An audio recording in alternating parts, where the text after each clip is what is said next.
भगवान का जन्म हम सब जीवों पर उनकी अपार करुणा का परिणाम है। और हमारा जन्म, क्या हमने भी किसी पर करुणा करने के लिए जन्म लिया है? हरे कृष्ण।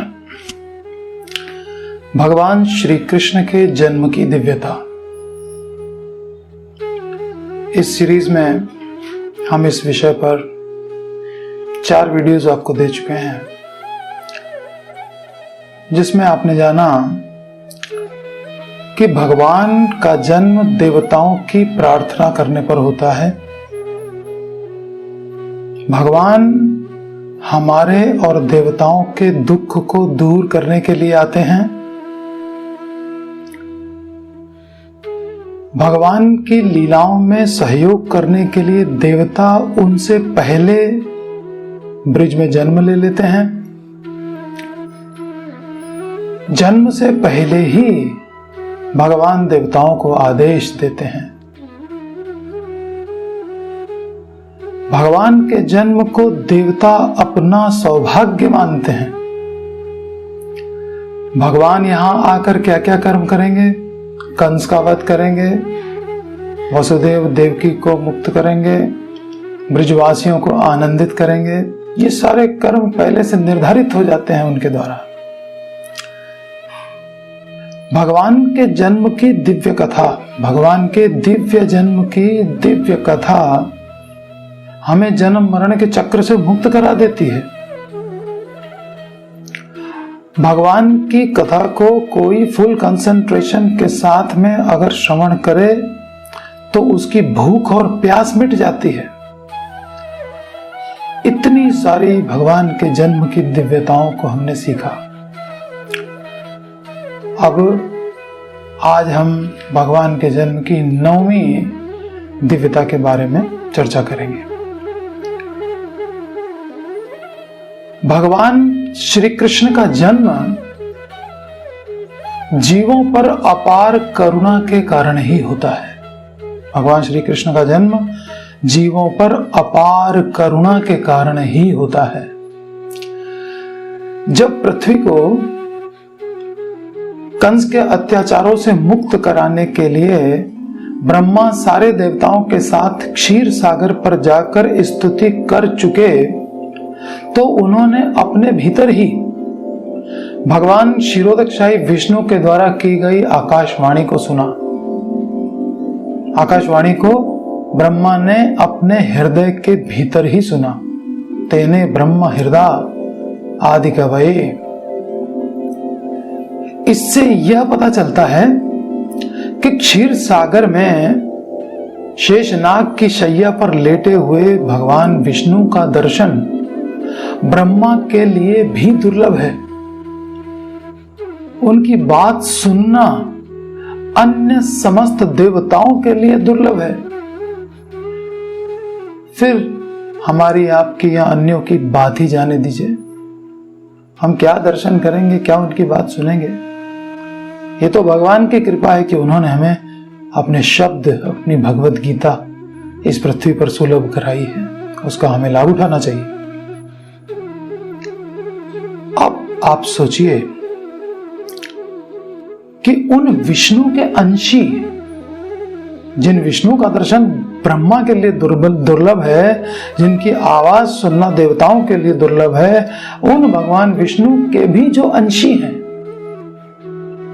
स्वयं भगवान श्री कृष्ण, उनका दर्शन कितना दुर्लभ होगा, ये आप सोच के देखिए। इसका मतलब है कि जब श्री कृष्ण का इस जगत में जन्म होता है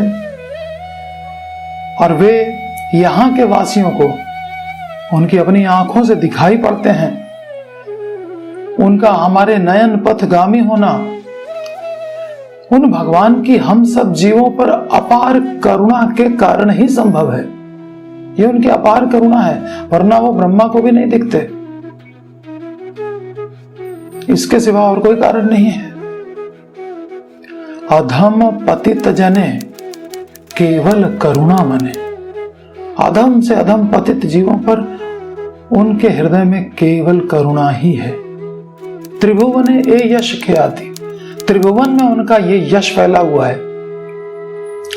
अब आप सोचिए कि भगवान का जन्म कितना दिव्य है, कितनी करुणा है उनके अंदर कि वे हम सबको दर्शन देने के लिए युग युग में यहां इस प्रपंच में, इस जगत में, इस त्रिगुणमय जगत में जन्म लेते रहते हैं हर युग में। संभवामि युगे युगे परित्राणाय साधूनां विनाशाय च दुष्कृतां धर्म संस्थापनार्थाय संभवामि युगे युगे। तो भगवान का जन्म हम सब जीवों पर उनकी अपार करुणा का परिणाम है। और हमारा जन्म, क्या हमने भी किसी पर करुणा करने के लिए जन्म लिया है? नहीं। ये अंतर है हमारे और उनके जन्म में। हमने तो भगवान की कृपा पर निर्भर होकर के जन्म लिया है, यानी उनका जन्म तो उनकी कृपा है ही, हमारा जन्म भी उनकी कृपा से हो रहा है। मां के पेट में मल मूत्र के थैले में अंधकार में 9 महीने तक हम उल्टे लटकते रहे, हेल्पलेस होकर के। वहां पर भी श्री कृष्ण ने ही हमारी रक्षा की थी, हमारे भोजन की व्यवस्था की। पेट के अंदर मां की नाभि से हमारी नाभि को एक नाल के द्वारा अंदर ही अंदर कैसे जोड़ दिया और उसके माध्यम से हमें भोजन पहुंचाते रहे। आज अगर हमें इस स्थिति में रखा जाए तो हम एक दिन भी झेल नहीं पाएंगे, मर जाएंगे। खैर, फिर एक दिन हम गर्भ से बाहर आए, हमारा जन्म हुआ। हम रोते रोते मां के पेट से बाहर आए। न बोलना आता था, न किसी भाषा का ज्ञान था, न करवट बदलना आता था, न बैठना आता था, न चलना आता था, न दौड़ना आता था, खड़े होना भी नहीं आता था, कुछ नहीं आता था। मां के स्तनों में भगवान श्री कृष्ण ने ही हमारे लिए इतने उत्तम भोजन की व्यवस्था की जो उस समय हम ग्रहण कर सकते थे। दूध की व्यवस्था की, मां का दूध। तब से आज तक हम हर बात के लिए उन पर ही तो निर्भर हैं। उन्हीं के बनाए हुए सूर्य से हीट और लाइट ले रहे हैं। हवा में ऑक्सीजन भी किसी वैज्ञानिक ने नहीं डाली है, हमने आपने नहीं डाली है, वह भी भगवान की दी हुई है जो हमें जिंदा रखे हुए है। किसी वैष्णव ने कहा है, जब दांत न थे तब दूध दियो, अब दांत दिए वाको अन्न भी दे हैं। जल में थल में नभमंडल में सबकी सुध ले तो वो तेरी भी ले हैं। क्यों चिंता कर करके मर रहे हो? जो चींटी से हाथी तक का पेट भर रहा है वह तुम्हारा क्यों नहीं भरेगा? ऐसा क्या अपराध कर दिया तुमने? चिंता मत करो, चिंतन करो, उन भगवान श्री कृष्ण का चिंतन करो। चिंतन करोगे तो वह तुम्हारा योगक्षेम वहन करेगा। यह गीता का वचन है। अनन्यास चिंतयन्तो माम ये जनाः पर्युपासते तेषां नित्याभियुक्तानां योगक्षेमं वहामि अहम्। मैं तुम्हारा योगक्षेम वहन करूंगा, तुम मेरा चिंतन करो, अन्य किसी का चिंतन मत करो, सिर्फ मेरा। प्रश्न उठता है कि कृपा या करुणा कौन कर सकता है? कृपा केवल 2 लोग ही कर सकते हैं। एक तो स्वयं श्री कृष्ण और दूसरे उन्हें जो पा चुके हैं वे उनके शुद्ध भक्त।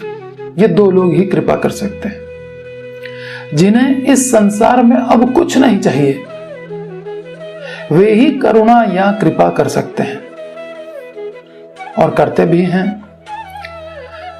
जो खुद भोग चाहता है, जो खुद मुक्ति चाहता है, जो खुद सिद्धियां चाहता है वह अन्यों पर क्या करुणा करेगा, क्या कृपा करेगा?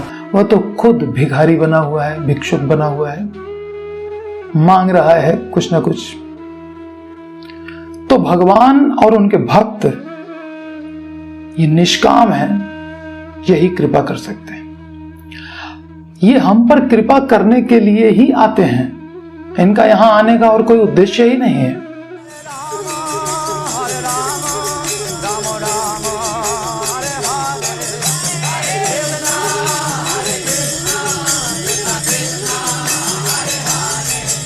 हमें चाहिए कि हम उनकी कृपा के पात्र बने, उनका सम्मान करें, उन पर विश्वास करें।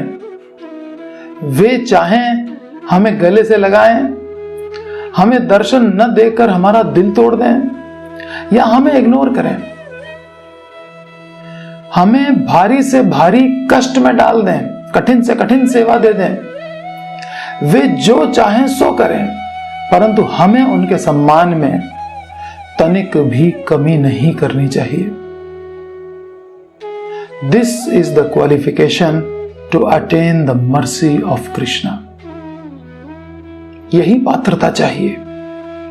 जब हम ऐसे सुपात्र बनेंगे, उनसे प्रगाढ़ प्रेम करेंगे, उन पर विश्वास करेंगे कि वे हमारे साथ जो भी कर रहे हैं उसी में मेरा सबसे बड़ा कल्याण है, तो यह बात तय है कि हमें उनकी कृपा जरूर मिलेगी। परंतु यदि हम अवैष्णवों के, अभक्तों के चक्कर में पड़कर उल्टे सीधे विचार बना लेंगे तो हम अपनी पात्रता या क्वालिफिकेशन खो देंगे, हमें भगवान की कृपा नहीं मिल पाएगी और हम इसी संसार में जन्म मरण भोगते रह जाएंगे। अवैष्णवों के संग में हमारे विचार दूषित हो जाते हैं, हम भगवान के बारे में अनुमान लगाने लग जाते हैं कि भगवान निराकार है, शून्य है, नेचर ही भगवान है, नेचर ही सब कुछ है, भगवान जैसी कोई चीज नहीं है। ब्राह्मणों ने अपनी कमाई करने के लिए सारे शास्त्र अपने मनगढ़ंत तरीके से लिख दिए हैं, भगवान दिखाओ तो माने, वगैरह वगैरह। ये अवैष्णवों के संग का प्रभाव है, दुष्प्रभाव। अरे भगवान दिखाओ तो माने, अरे जब वे भगवान ब्रह्मा तक को दिखाई नहीं पड़ते हैं, देवता उनकी आवाज तक नहीं सुन पाते, तो हमारी क्या हैसियत है? पहले अपनी क्वालिफिकेशन तो डेवलप करें, तब भगवान दिखेंगे। ब्रह्मा को भी दिखे नहीं, भगवान स्वतंत्र हैं, जिसको चाहे दिखे ना दिखे। ब्रह्मा को भी दिखे नहीं, केवल आवाज सुनी, फिर भी देवताओं ने ब्रह्मा को सम्मान दिया, ब्रह्मा से उनकी आज्ञा को सुनकर उस आज्ञा का पालन किया। देखिए देवताओं की भावना, ये होती है पात्रता। This is the qualification. यही है गुरु परंपरा। देवताओं ने अपने गुरु ब्रह्मा से भगवान की बात को सुना, तब भगवान पर विश्वास किया, गुरु और कृष्ण दोनों का सम्मान किया। यही है भगवान और उनके भक्त का सम्मान। भगवान और भक्त को ऐसा सम्मान देने के बाद क्या बेनिफिट मिला देवताओं को? देवताओं को भगवान की सेवा का अवसर मिला, उनकी लीलाओं में सहयोग करने का परम सौभाग्य प्राप्त हुआ। यदि हम अभक्तों के बहकावे में आकर उल्टे सीधे विचार बना लेंगे तो भगवान और उनके भक्तों की कृपा से वंचित रह जाएंगे, इस बार भी वंचित रह जाएंगे। हर बार तो हमने गलती की है, हर जन्म में। We will miss to attain the mercy of God again. जो भगवान का भक्त नहीं है वह एक ठग से बढ़कर और कुछ नहीं है। वह हमें भगवान की कृपा से वंचित कराने के लिए आया है। उसे पहचानिए और सावधान हो जाइए। उनका संग जितना जल्दी हो सके छोड़ दीजिए। उनकी बातों से इंप्रेस मत होइए।